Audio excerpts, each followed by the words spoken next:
Vou começar mais um vídeo. Falarei sobre os dons do Espírito Santo. Falarei sobre as ferramentas ou armas espirituais que usam na guerra contra os nossos inimigos invisíveis. Irei falar sobre a diferença dos dons, de um dom ser maior do que o outro dom. Falarei sobre o perigo do crescimento do ego ao receber algo de Deus. E também vou dizer sobre o poder da oração. Falarei sobre vários relatos de batalhas espirituais das igrejas contra as forças das trevas, e o investimento financeiro da maçonaria em pequenas igrejas. Começarei falando sobre os dons. Os dons são como ferramentas de trabalho, que são usados na seara de Deus. Quem usa os dons, estão trabalhando para a obra de Deus e são funcionários do seu reino. Um dom pode ser maior do que o outro. No livro de 1 Coríntios 14 verso 5, diz que o dom da profecia é maior do que o dom das línguas estranhas. Isso não faz ninguém ser melhor do que o outro. Uma pessoa não é maior do que a outra por ter um dom de profecia, e a outra apenas o de línguas estranhas. É apenas o dom que é maior do que o outro. A comparação que faz o versículo é sobre os dons, não de cristão para cristão. Não significa que se tornou maior do que o outro por ter um dom maior. Exemplo: um soldado normal pode usar um canhão na guerra, e o seu general pode usar um revólver. Isso não significa que o soldado é maior por causa da arma. É claro que o general é maior. Ele conseguiu chegar nesse nível pela sua competência, dedicação e esforço. Ele merece estar ali exercendo o seu cargo. Diferente do soldado que ainda não alcançou o patamar, o maior sempre será o menor. O mais humilde no mundo sobrenatural é grande. A quantidade de dons que uma pessoa recebe pode lhe oferecer mais ferramentas na seara para trabalhar. Isso não lhe faz maior. A santidade é que lhe faz maior. Uma pessoa que recebe muitos dons tem mais armas apenas para combater o mundo espiritual, porque terá que usar todos eles na batalha. Os dons, quanto mais tem, mais opção terá no campo da guerra, e as responsabilidades aumentam no mundo espiritual, porque terá que usar todos eles, e Deus irá cobrar cada dom que não usou em sua obra. Ter dons pode oferecer perigo no mundo espiritual, por aumentar a soberba e a arrogância no ego. Muitos não estão preparados para receberem os dons, que podem ser pedras de tropeço. A realidade é que muitos não se dão com os dons, e inflamam os seus egos. O meu esposo, que se converteu depois de mim, nunca se envolveu com bruxaria, mas tinha observado o meu crescimento no mundo da magia. Ele fez isso quando começou a orar e a se dedicar à obra de Deus. Em 3 meses orando sem cessar, ele estava entregando profecias e revelava o profundo da vida das pessoas. E até disse que estava preparado para a obra e até para morrer. E o Senhor Jesus me revelou que ele não estava preparado para a obra e muito menos para morrer. O meu esposo, embora tivesse muitos dons, ele era um homem que não aguentava ser insultado, e não ficava quieto sem discutir. Um homem de pavio curto que não controlava o seu emocional, e se ele morresse dessa mesma forma não seria salvo. Ele não tinha maturidade espiritual para resistir às afrontas das pessoas.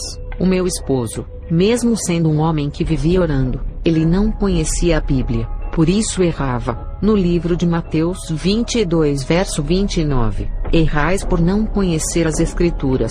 O meu esposo, por não ter a palavra como bússola para se orientar nela, praticava muitos erros que não agradavam a Deus. Apesar da oração ter matado todos os seus desejos da carne e trabalhar dentro da sua alma, a oração sem a palavra não faz o crente ser perfeito, e a palavra sem a oração, o crente não é completo. O meu esposo precisava de uma libertação na área emocional, e quando ele começou a ler a Bíblia e a se aprofundar, ele foi liberto. No livro de João 8 verso 32, e conhecereis a verdade e a verdade vos libertará. E depois que o meu esposo passou essa experiência, eu tive a convicção de que os dons não salvam, mas aquele que pratica a palavra. Os dons podem auxiliar na obra de Deus ajudando as pessoas, mas eles não irão servir para salvar a sua alma. E a maior prova foi a queda de Lúcifer, por ser um anjo que tinha dons, beleza e perfeição. Todas essas qualidades não ajudaram, e de perfeito se corrompeu. Isso é a prova de que se ele permanecesse santo, não teria perdido o seu lugar igual Adão perdeu. Ele mesmo fez o homem perder o paraíso, fazendo-o ser rebelde igual a ele que perdeu o seu lugar no reino do céu pela sua rebeldia, porque para o homem tem perdão e para Lúcifer não. O homem pecou não por querer, mas por ser induzido ao erro. Já Lúcifer não foi induzido ao erro, ele fez isso consciente sabendo das consequências. Ele deixou a maldade entrar em seu coração.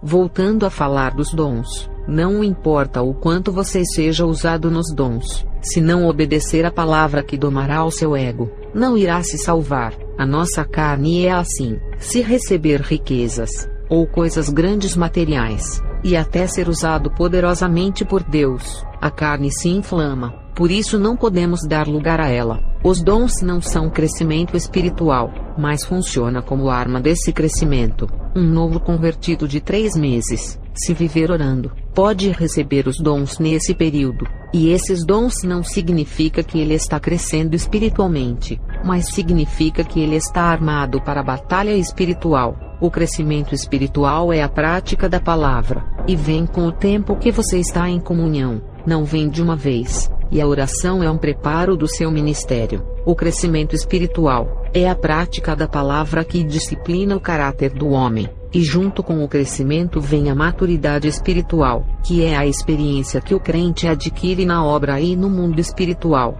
convivendo com as coisas sobrenaturais. O meu esposo, no começo de sua conversão, não resistia ao povo de outras igrejas de perseguirem ele. Era uma igreja que a gente não congregava, mas perseguia o meu esposo. Ele era insultado por essa igreja, e também saíam falando mal do nosso ministério, difamando a placa. Teve alguns irmãos que o amaldiçoaram, e fizeram orações contrárias, e o meu esposo, mesmo sendo de oração, um homem de oração, novo convertido e verde em sua vida espiritual, começou a orar a Deus pedindo punição aos membros dessa denominação. Não podemos orar para Deus punir ninguém. Isso não é oração. Não está na Bíblia. Isso é maldição. São as bruxas que oram assim com orações de vingança. O crente tem que orar para a pessoa se converter. E se a pessoa quiser fazer o mal, ore para Deus lhe proteger e entregue nas mãos de Deus. Ele sabe o que fazer. Se ele quiser matar ou deixar enfermo, isso é o trabalhar dele. Não ore por ninguém pedindo: Deus, faz isso na vida dessa pessoa.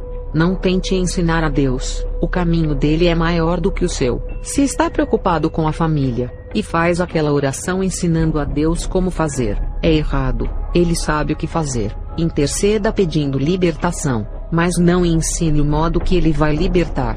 Ore pedindo a conversão, mas não explique o jeito que vai querer. Tudo é da maneira do El Shaddai. Teve uma irmã que me pediu para orar pelo seu esposo que saiu da igreja para o bar. Ela disse: não quero que ele perca a salvação.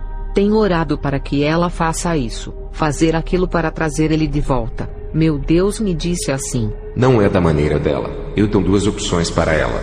Ou é no leito de um hospital que irei dar a chance para ele voltar aos meus caminhos, ou é morte, pois é vaso rebelde e mal construído não por mim, mas pela sua própria natureza malvada. Vaso mal feito tem que ser quebrado. E aquela irmã ficou preocupada porque queria que fosse da maneira dela. Sobre o meu esposo, hoje ele ora mais, e não guerreia com crentes de outras igrejas por ser um crente maduro. O ministério ainda continua o atacando, mas o meu esposo ignora e continua fazendo a obra. E Deus tem provado essa igreja por atacar o meu esposo. As coisas não dão certo para essa igreja, e as vidas espirituais dos membros estão amarradas espiritualmente. E o ministério do meu esposo cresceu, porque ele desviou a sua atenção daquilo que é inútil, que é a contenda, e se focou nas coisas de Deus.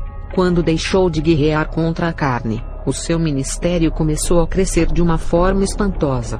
Como ocorrem as batalhas espirituais dos crentes que usam os seus dons ou a oração, que é mais suficiente do que os dons para uma guerra, a oração é mais eficiente, por recorrer às forças celestiais que descem em favor de quem ora. Vou relatar algumas visões que as bruxas tiveram nas décadas de 80 e 90, e também alguns crentes viram em visões muitas batalhas espirituais. As bruxas da convenção, quando começaram a fazer expedições na América Latina, sondando os territórios das igrejas que mais incomodavam os planos das trevas. Quando viajamos para um país chamado Venezuela, vimos um grande demônio voando com a aparência de um dinossauro de asas. Ele estava furioso voando pelos ares, querendo despedaçar uma igreja simples, e o povo estava orando, e do céu desceu muitos anjos de uma classe menor e foram para cima daquele dinossauro. Os anjos do tamanho de um homem, eram pequenos perto desse monstro que parecia do tamanho de um edifício de 5 andares. Esses anjos imobilizaram a grande criatura com correntes espirituais. Eles desceram ao inferno, pelo perigo que esse monstro era. Mesmo nos ares era uma barreira para impedir as orações. Antes disso acontecer, a criatura tentou resistir à sua prisão atacando os anjos, mas perdeu a batalha nos ares. No país chamado Bolívia, quando viajamos, houve um caso semelhante de um demônio muito fino com asas parecendo uma formiga gigante. Ele era híbrido, uma parte formiga e a outra humana. Ele tinha uns 12 metros de altura, e quando abria a sua boca, um jato de água cheio de espinhos saía. A água estava escura, e o seu cheiro fedia. Eu vi muitos anjos que tinham a altura de homens. Eu nunca vi um grupo de anjos, que mesmo de estatura baixa perto do demônio gigante, eles eram extremamente fortes. Eles faziam uma grande barreira espiritual, que impedia que aquela água imunda com os espinhos entrasse dentro daquela casa de oração, onde o povo estava orando. Aquela água suja estava infestada de espíritos malignos dos falsos sinais, que não conseguiram entrar por causa da oração. No país do Equador também aconteceu algo terrível e sobrenatural. Em cima de uma igreja humilde que o povo estava dentro orando, um demônio com forma de morcego e humana, com garras de aço com 3 metros de altura. Um demônio desse, se pegar uma alma no inferno com essas garras, ele rasga, corta e faz virar um moído de pequenos pedaços. Esse demônio voando pelos ares atacava pela boca, e quando abria a sua boca, um vento forte saía de dentro parecendo com letras árabes que não dava para entender. São letras do mundo espiritual.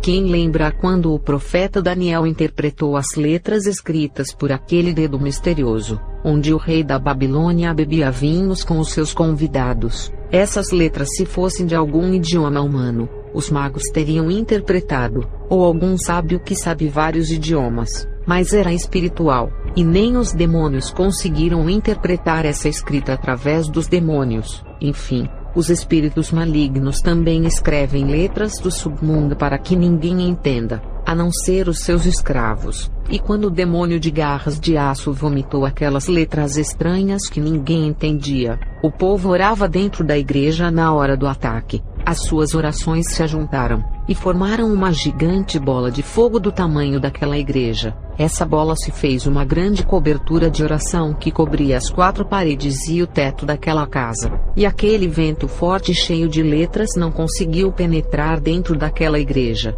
No país chamado Rússia, uma escola de bruxas que estavam tentando destruir um missionário através da magia. Eram um total de 56 bruxas muito poderosas que estavam tentando matar o missionário, mas através dos dons de videntes, elas viam um exército de anjos ao redor da cama do missionário. Ele dormia muito tranquilo, e estava escoltado das forças celestiais.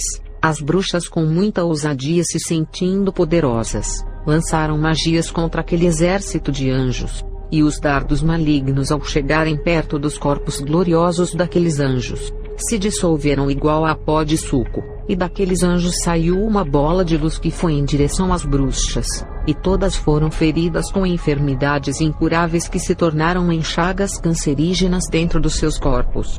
Essa visão foi na década de 50, mas as bruxas não morreram no mesmo dia, e sofreram anos com o câncer e algumas até décadas. Todas morreram em cada tempo, não faleceram no mesmo ano e nem no dia que foram feridas.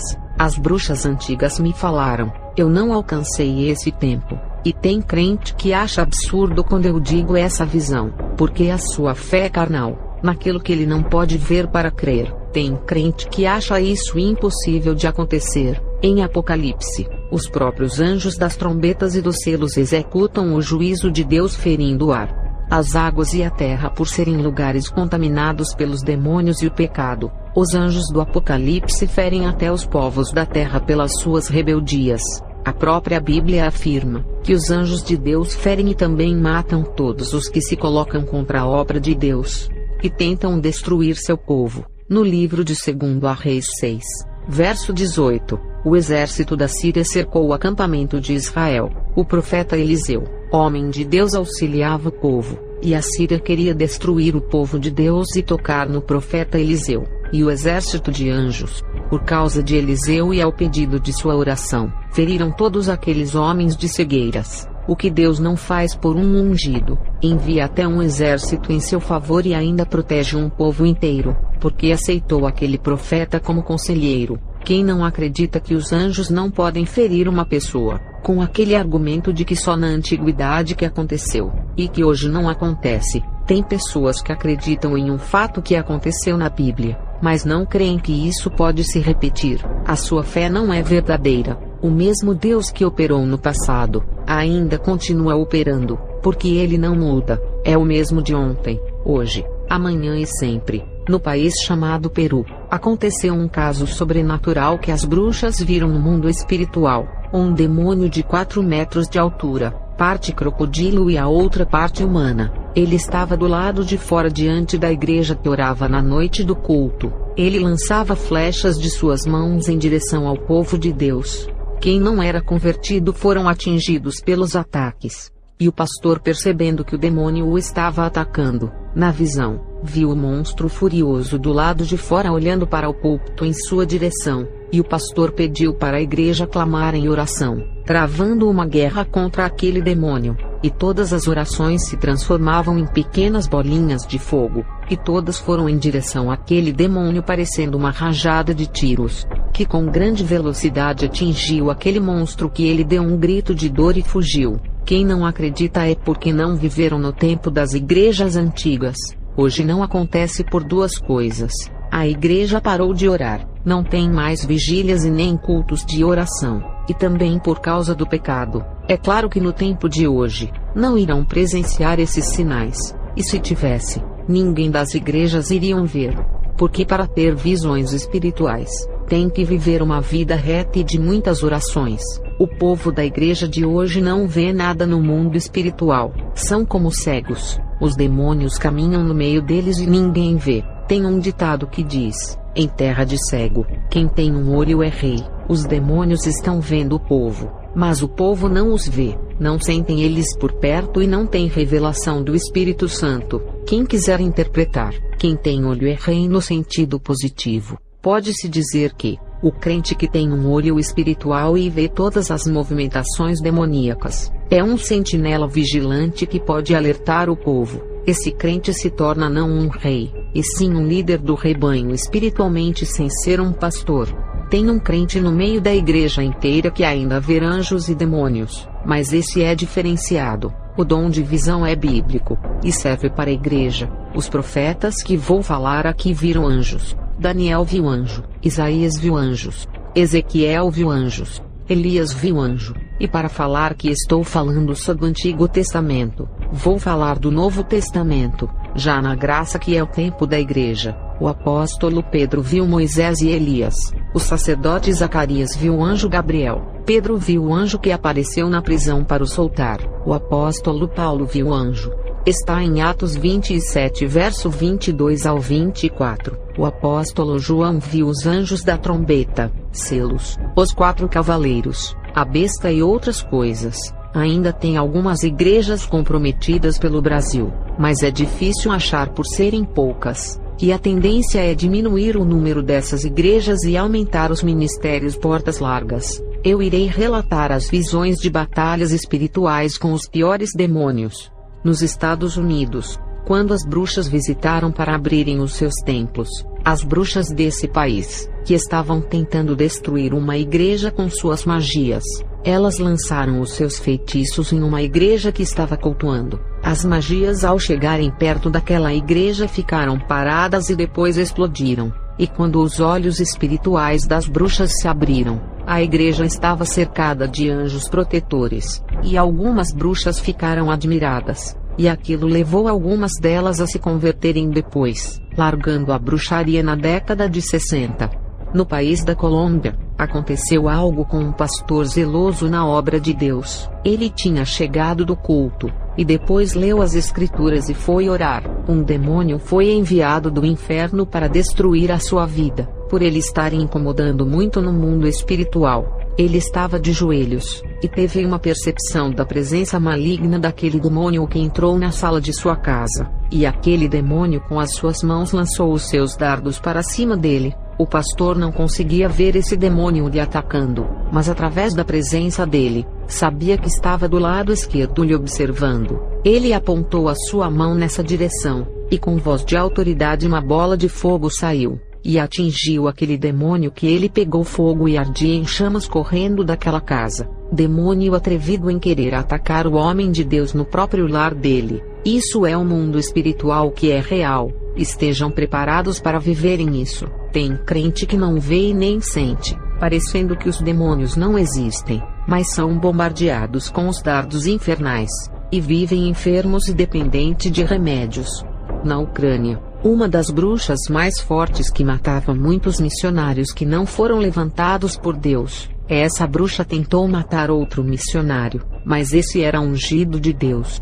Essa bruxa ficou invisível, e entrou na casa do missionário onde ele se hospedou para ir pregar a palavra no dia seguinte. Ele ouvia o barulho de uma pessoa andando pela casa à noite. Era a bruxa querendo matar ele, e o missionário não conseguia ver ela. Mas quando os olhos espirituais da bruxa se abriram, ela viu os anjos acampados ao redor da casa. Os anjos a deixaram entrar na casa, para darem um momento de segurança à sua confiança. Ela, que era vidente, não conseguia enxergar aquele exército de anjos ao entrar. Eles cegaram os seus olhos espirituais, não os olhos carnais. Ela foi ferida pelas espadas dos anjos. E quando chegou em sua casa, aquele encantamento invisível passou, e o seu corpo estava normal, sem ferimento na carne. Não tinha nenhuma marca em seu corpo, mas no outro dia ela começou a sangrar pelo nariz, ouvidos, olhos e boca, morrendo de hemorragia interna. No livro de Atos 12 verso 23, mas considerando que Herodes não ofereceu glória a Deus, no mesmo instante um anjo do Senhor o feriu, e ele morreu comido de vermes. O anjo de Deus matou o rei Herodes por não glorificar a Deus, e se colocar como um Deus, sendo aclamado pelo povo. As bruxas da convenção foram em um país chamado Panamá. Nessa viagem eu fazia parte. Atacamos a igreja desse país que estava atrapalhando as obras dos demônios. A gente não conseguia abrir igrejas lá. As coisas davam tudo errado por causa da oração dessa igreja. Nós estávamos detrás dessa igreja fazendo rituais para quebrar as forças dela, para não impedir que a gente abrisse uma igreja ali. E também iríamos atacar com as nossas magias. E foi quando o pastor disse: Deus está me revelando que os agentes do diabo estão atrás da igreja, mas ele já deu o seu livramento. O pastor leu esse versículo, Isaías 54 verso 17. Nenhuma arma forjada contra você prevalecerá, e você refutará toda a língua que a acusar. Esta é a herança dos servos do Senhor, e esta é a defesa que faço do nome deles, declara o Senhor. Assim como os dons são armas no mundo espiritual, incluindo a oração, no mundo das trevas, os demônios têm as suas armas malignas, e capacitam as bruxas com elas. Essas armas malignas do mundo das trevas não podem prevalecer contra o povo de Deus. Foi quando o povo começou a orar, e vimos bolas de fogo vindo em nossa direção e acertaram a gente. Eram umas 8 horas da noite quando os nossos corpos começaram a queimar. Não por fora, mas por dentro do nosso interior imundo, e as nossas almas malignas eram queimadas, um fogo abrasador igual àquele do inferno. Sofremos iguais às almas condenadas, e nesse dia, sentimos dores de morte e fugimos. Outro relato interessante aconteceu com uma bruxa de um país chamado Jamaica. Ela se converteu. Essa bruxa já convertida disse a mim, que viajou até um país para destruir algumas igrejas. Os seus feitiços eram tão fortes que 3 igrejas, ao serem bombardeadas, não abriram mais os seus cultos, abandonando o local. Teve um dia que ela fez um ritual de projeção astral, para viajar até uma igreja que fica em um país chamado Belize. Se ela fosse viajar da Jamaica a Belize, iria demorar, Só dá para ir de avião. Ela conseguiu ir através da viagem astral, que é mais rápido até esse país. Ela não tinha dinheiro, e como o país era distante da Jamaica onde ela morava, achou melhor o seu espírito fazer uma viagem espiritual até aquela igreja. E quando ela chegou ali mandada pelos demônios, ela entrou dentro daquela igreja e o seu espírito assistia ao culto. Quando ela se preparava para lançar os dardos malignos no povo de Deus, ela olhou para o teto daquela igreja que desapareceu, e viu abrir um grande buraco de luz por onde desceram 7 anjos. Eles foram para protegerem a igreja e ficarem de prontidão, caso os demônios viessem para darem reforço para aquela bruxa, pelo grau de importância que ela tinha no mundo das trevas, e pelo seu nível alto na bruxaria que os demônios não queriam perdê-la. E os anjos, percebendo a importância dessa mulher, não veio só um para deter, e sim 7. É claro que o plano era de fazer a bruxa se converter, e os demônios furiosos iriam atacar, por isso desceram os 7 anjos. E quando ela viu os anjos, essa mulher estava carregada dos poderes das trevas, e recebeu muita força maligna para destruir aquela igreja. E essa bruxa lançou os dardos nos anjos que nada acontecia em seus corpos, mas as suas magias eram tão fortes, que se acertassem em um crente fraco espiritualmente, era óbito na hora. Os anjos neutralizavam a bruxa com correntes espirituais, e se eles quisessem levar aquela alma ao inferno, teriam feito, mas conhecendo a obra que Deus tinha na vida dela, eles trouxeram a sua alma até o corpo dela, e antes de darem a ordem para a alma dela retornar, um deles derramou brasas de fogo sobre a sua cabeça, que sua alma ficou purificada e limpa, e depois deram a ordem para a sua alma entrar no corpo. Toda a maldade que tinha em seu coração desapareceu, e com a alma pura, ela não queria mais fazer o mal. E um dos anjos ofereceu um rolo de livro ardendo em chamas, e pediu para ela comer. Quando ela comeu aquele rolo, começou a falar em mistério e foi batizada. E um dos anjos disse: quando abrir a sua boca para falar de Deus, suas palavras serão como brasas vivas por comer o rolo. Aquela bruxa que pensou que conseguiria destruir aquela igreja, caiu nas mãos do Deus poderoso. Os anjos armaram uma armadilha na igreja para pegarem essa alma e trazerem para Deus. Isso se chama a pressa que Deus tinha na vida dela. Ela era importante para os demônios, só para realizar os seus planos malignos, e depois seria descartada porque eles não amam ninguém. Já para Deus, ela era mais importante ainda, e foi escolhida para ser salva pelo amor que Jesus tem por essa alma. Essa mulher era uma guerreira quando trabalhava para os demônios, e Deus, vendo que ela era uma valente ao ponto de atacar os anjos, mesmo sendo inferior, Deus disse: é essa que eu quero para batalhar contra Satanás e seus anjos. Essa irmã se tornou uma serva guerreira. Faz muito tempo que falei com essa jamaicana, não sei se ainda vive, tem uns 15 anos que falei com ela. A Convenção das Bruxas enviou um demônio até o Paraguai, para matar um ex-bruxo que se converteu se tornando um pastor. Os demônios disseram que ele traiu o reino das trevas e merecia a morte, e jogaram a responsabilidade para nós, e disseram que esse pastor atingiu um nível espiritual alto no reino de Deus.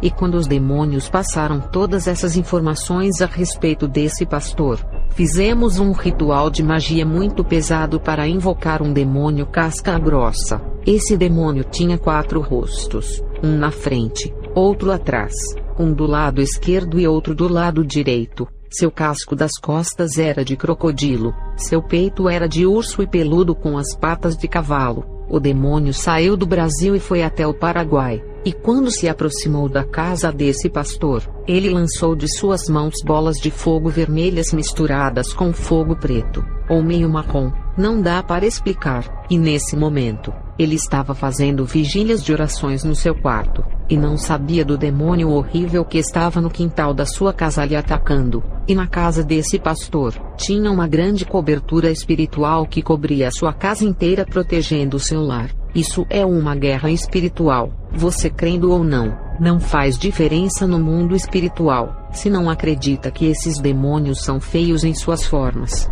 Um dia, quando morrer e sua alma sair do seu corpo, irá ver as formas de cada demônio, e acreditará tendo as suas próprias experiências. Quando a maçonaria elaborou os seus planos para contaminarem as igrejas, Deus levantou um pastor de um país chamado Guatemala que ganhava almas com a unção em suas palavras, e Deus lhe deu um ministério para ele cuidar, e começou muito bem nos primeiros anos do seu ministério pastoral, mas conforme a maçonaria crescia na América Latina, o convite da aliança chegou até a esse homem que não sabia do perigo, pensando que o homem que pediu para fazer a parceria queria ajudar o seu ministério. Ele enxergou a possibilidade do seu ministério crescer e expandir. Ele não consultou a Deus para ver se aprovava a aliança, e nessa parceria, a igreja desse pastor ficou submissa às direções da maçonaria, uma obra que Deus entregou em suas mãos. Ele entregou nas mãos de Satanás para controlar o povo, e Deus se irou contra esse pastor e o anjo de Deus o feriu. Ele teve câncer e morreu. Antes disso acontecer, que foi o controle da maçonaria sobre a igreja, Deus lhe enviou 3 vasos para o advertir. Primeiro enviou um muito humilde que ele desprezou pela aparência, e depois enviou uma missionária que ele ignorou por se tratar de uma mulher, e por último mandou um jovem adolescente, no qual ele, vendo a pouca idade e a falta de experiência de vida, não deu ouvidos. Deus primeiro avisa dando chances, para depois estabelecer o seu juízo, e dentro do seu coração, ele se cresceu, e convencido de que nada iria acontecer, porque Deus o havia levantado na terra com grande unção. Esse fato aconteceu na década de 80, e Deus desistiu desse ministério de suas mãos na qual tinha promessas. No país chamado Uruguai, tinha um homem de Deus que o seu ministério crescia na unção, e o poder de Deus operava ali. Os demônios vieram comunicar às bruxas do perigo que se aproximava, e nós da escola enviamos uma legião de demônios até o Uruguai para matar esse homem de Deus. E as bruxas acompanharam a batalha espiritual através de uma bola de cristal. A gente viu quando a legião cercou a casa desse homem de Deus. Esse homem já estava esperando que isso acontecesse, e ficou de joelhos na posição de guerra. Deus já tinha aberto os seus ouvidos espirituais, o fazendo ouvir todos os nossos planos, do seu país. Ele conseguiu ouvir as conversas que os demônios tiveram com as bruxas aqui no Brasil, e quando aquela legião lançou os dardos em direção àquele homem, uma forte luz desceu do céu fazendo aqueles milhões de dardos desaparecerem juntos com a legião, e nós através da bola de cristal, vimos tudo isso e ficamos espantadas. Na década de 80, uma pequena igreja que estava se destacando em um país chamado de República Dominicana, recebeu um convite da maçonaria. Um grupo de investidores da maçonaria queria patrocinar aquela igreja para fazerem crescer, divulgar a sua marca e espalhar o nome do ministério pelo país inteiro e por toda a América Latina. O pastor dessa igreja primeiro orou a Deus.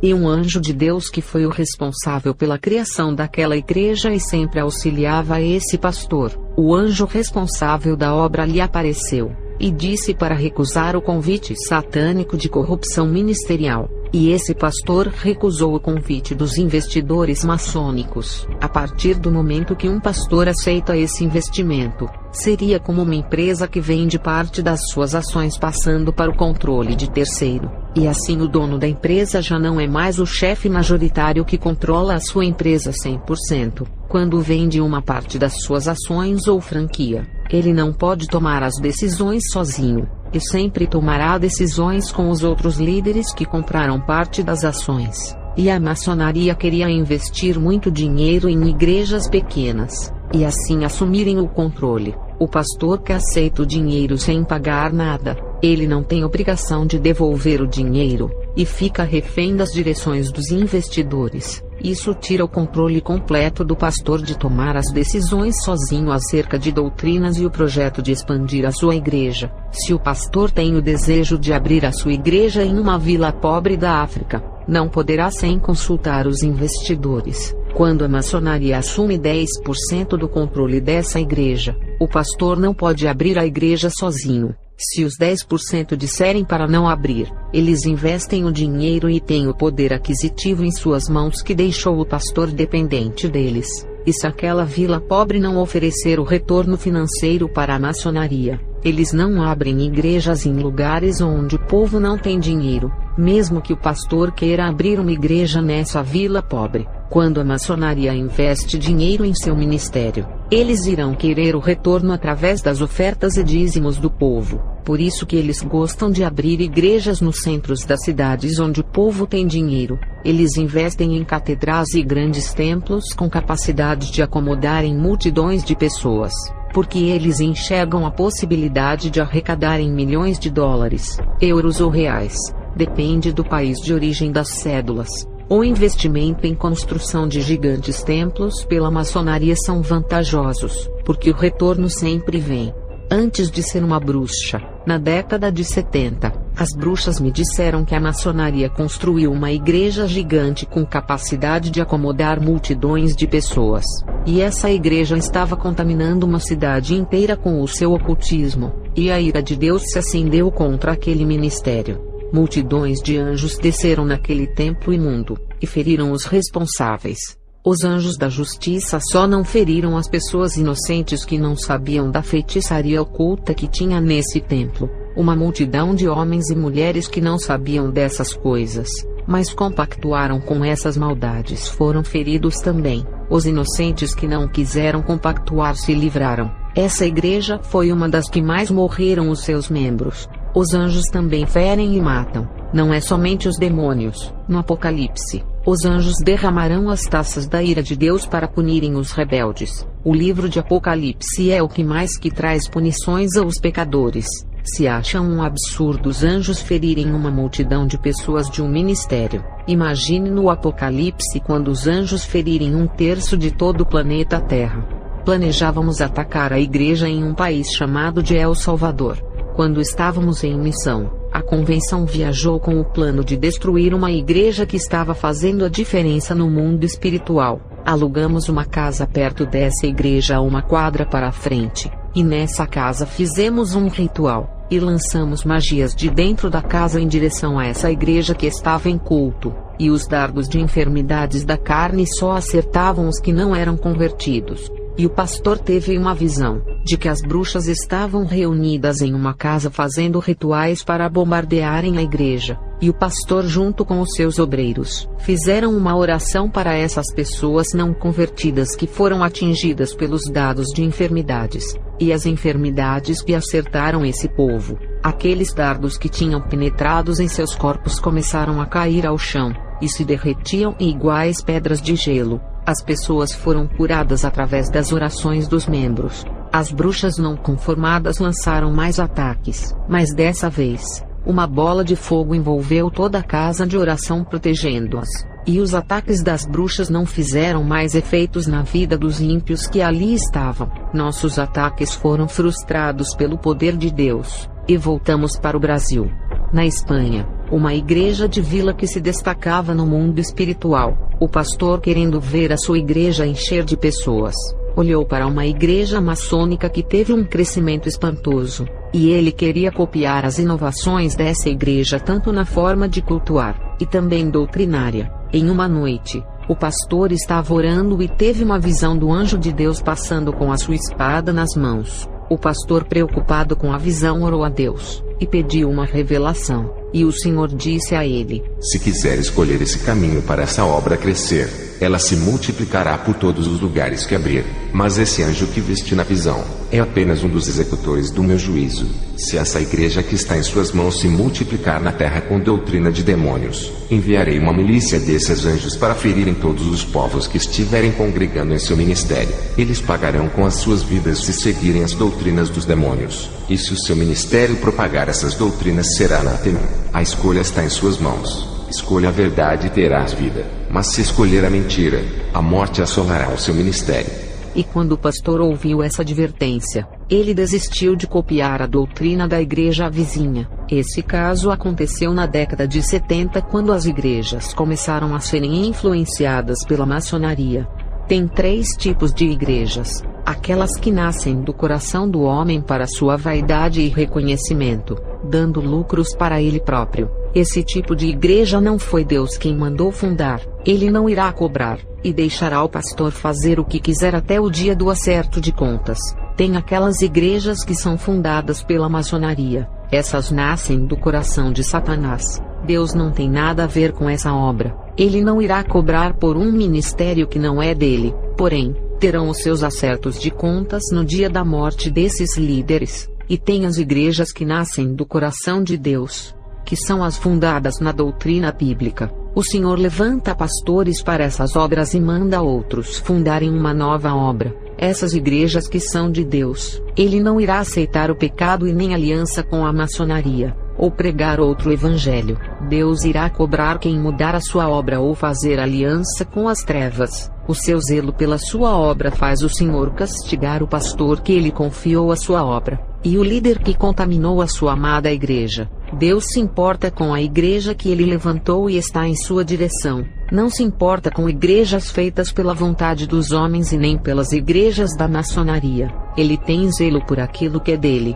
As bruxas da escola tentaram uma investida contra uma igreja de um país chamado Guiana. O pastor, que tinha grande sensibilidade espiritual, sentiu a nossa presença maligna ali perto. O pastor convocou a congregação inteira para fazer um grande clamor. E quando lançamos os dardos nessa igreja na hora do culto, a casa de oração estava envolvida com uma grande luz que cobria o povo inteiro no culto. A igreja resplandecia naquela noite. E os dardos, ao chegarem perto, se tornaram fumaça se evaporando. Mais uma tentativa frustrada das bruxas que voltaram para casa sem êxito. Na década de 80, uma igreja de libertação estava tirando multidões de almas cativas das mãos de Satanás.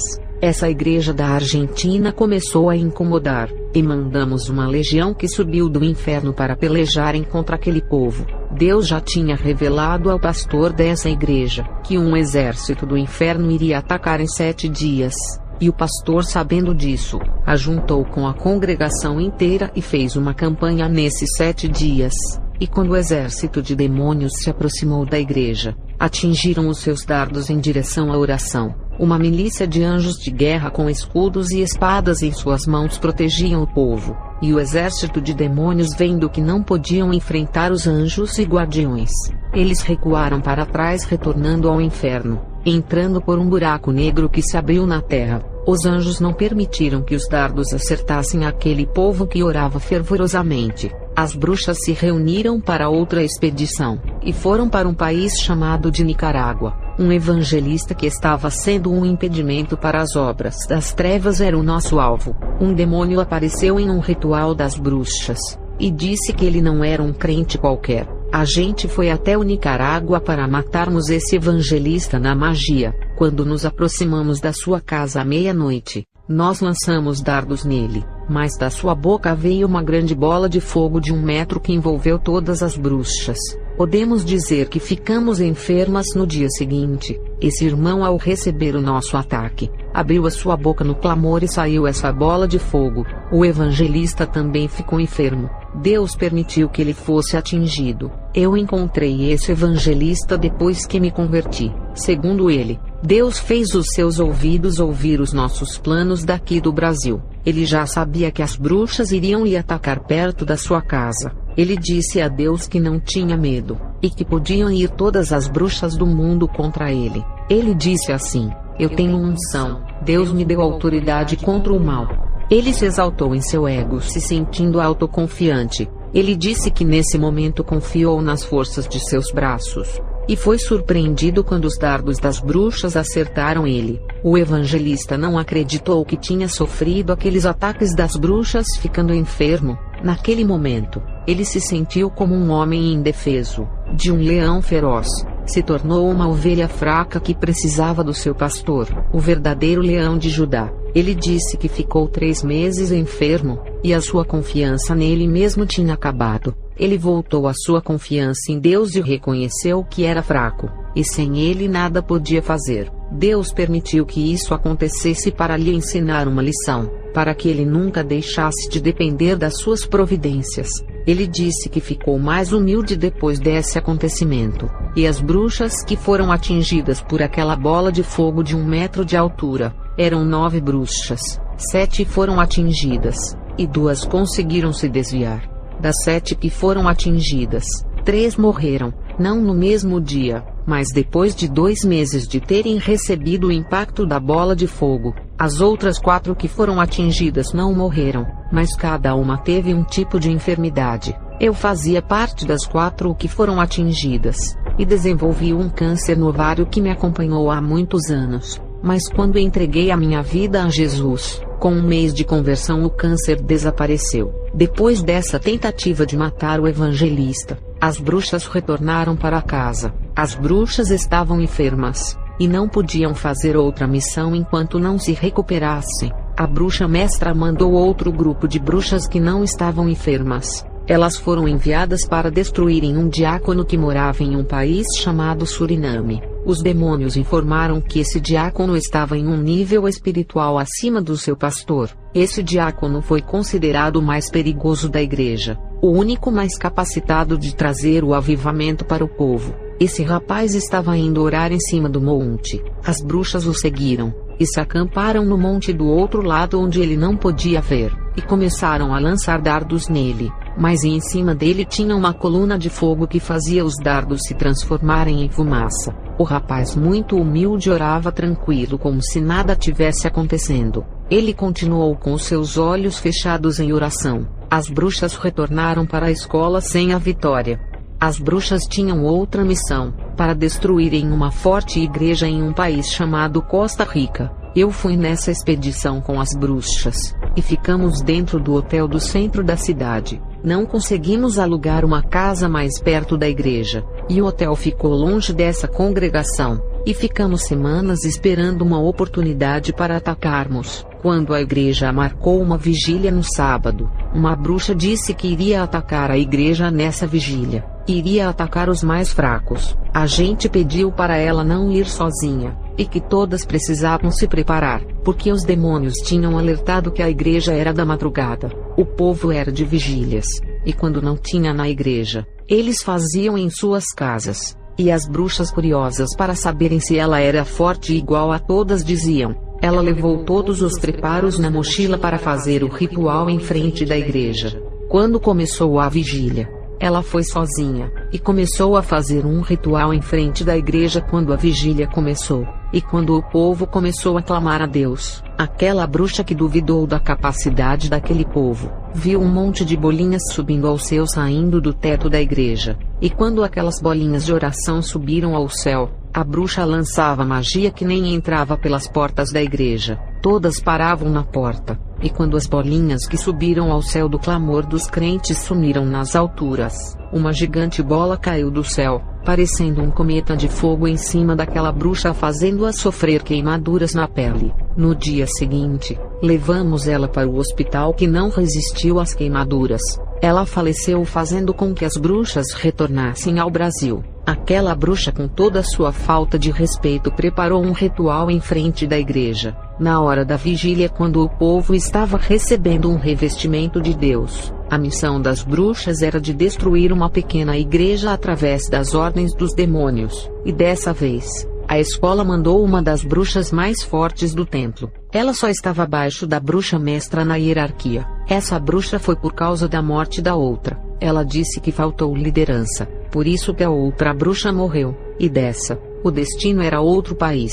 E quando chegamos em um país chamado de Guiana Francesa, nos hospedamos em um hotel, para planejarmos a forma de atacarmos aquela igreja que estava causando transtornos para as obras das trevas. No culto da noite dessa igreja, algumas bruxas estavam querendo entrar lá. A bruxa líder não deixou, e disse que era mais seguro ir sondar o território primeiro antes de atacar. E ainda disse: somente uma vai, e tem que ser eu, porque sou a mais preparada para sondar. Lembra que uma das nossas foi sozinha e voltou morta.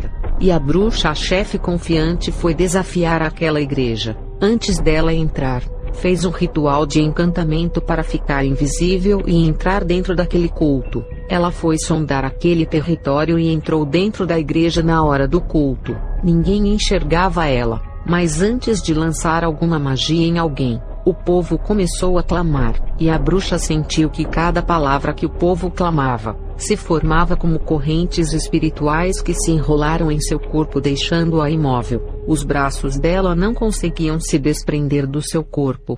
Ela estava paralisada, e não podia mover as suas mãos para lançar a magia. Com muito medo de morrer, ela usou o poder da mente do terceiro olho da mente, e foi transportada para o hotel onde as bruxas estavam. As bruxas podem se transportar para qualquer lugar com as forças das trevas. Em Mateus 4 verso 8, novamente o diabo transportou Jesus a um monte muito alto, e mostrou-lhe todos os reinos do mundo e a glória deles. Repare que o diabo transportou Jesus a um monte. Esse processo de se transportar ou movimentar em alta velocidade se chama transladação. As bruxas conseguem fazer isso, de uma vila para outro bairro, ou de viajar a outro país sem precisar de avião. E quando a bruxa-chefe falou o que tinha acontecido, todas as bruxas ficaram espantadas, porque ela, sendo tão forte, teve os seus poderes neutralizados pela igreja. E depois desse acontecimento voltamos para o nosso país. Na década de 80, as visões de batalha espiritual eram normais, porque a luz e as trevas estavam em confrontos de assumirem os territórios. Hoje em dia, ninguém consegue ver essas visões no mundo espiritual. Realmente as igrejas antigas eram mais fortes, porque as igrejas deixaram de renunciar ao mundo e se voltavam ao que é celestial. Quando a igreja tinha essa essência, os demônios a atacavam por se incomodarem, e hoje, não vemos mais essas guerras espirituais porque as igrejas se tornaram amigas do mundo, e se as igrejas andam de braços dados com o pecado, os demônios não consideram como inimigas e não vão atacar, e não teremos mais essas visões de batalha espiritual, que na década de 80 e no começo da década de 90 eram normais.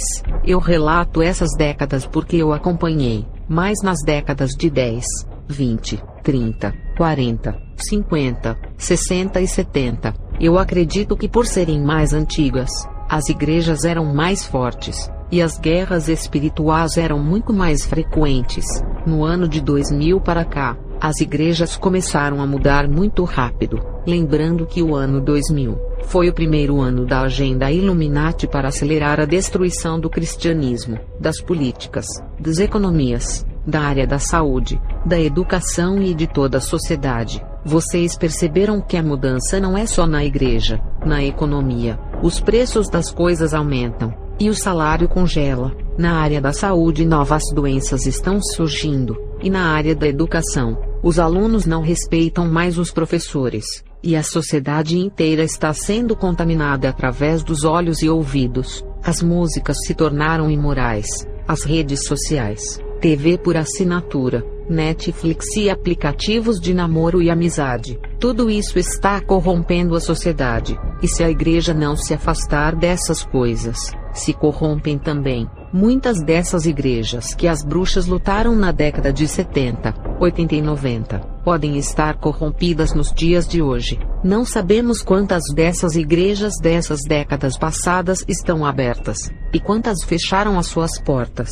O que eu posso dizer é que o Evangelho começou em Israel, depois se firmou na Europa e foi para o mundo. Depois da Reforma, a velocidade que o Evangelho alcançou o planeta foi espantosa, e o Evangelho morreu na Europa, e esfriou esse povo aonde começou o avivamento dos gentios. Na Europa só tem acadêmicos, homens de letras que pesquisam o hebraico, teólogos que até duvidam da veracidade da Bíblia. Ser acadêmico e estudioso na Bíblia não significa ser um homem de Deus. A chama do avivamento foi para a América Latina, ao ponto que trouxeram muito incômodo para os espíritos das trevas. Embora o Evangelho venha se desgastando aqui na América Latina, ainda não estamos iguais à Europa. Na América Latina, ainda existe uma pequena faísca, que só precisa de um pouco de combustível para a chama se alastrar igual a antes.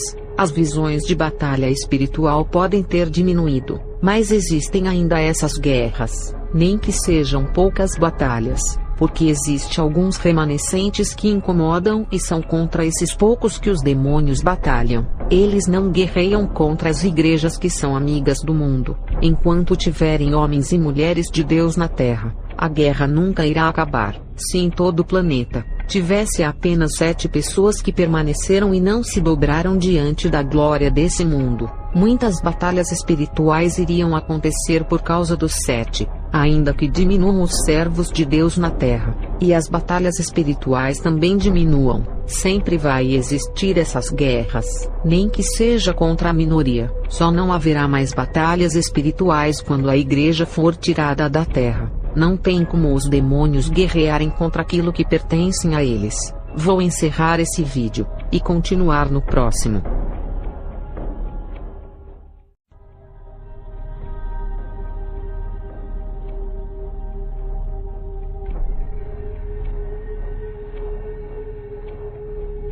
Vou começar mais um vídeo, falando sobre a batalha espiritual que acontece no mundo invisível, na qual não podemos ver com os olhos naturais, e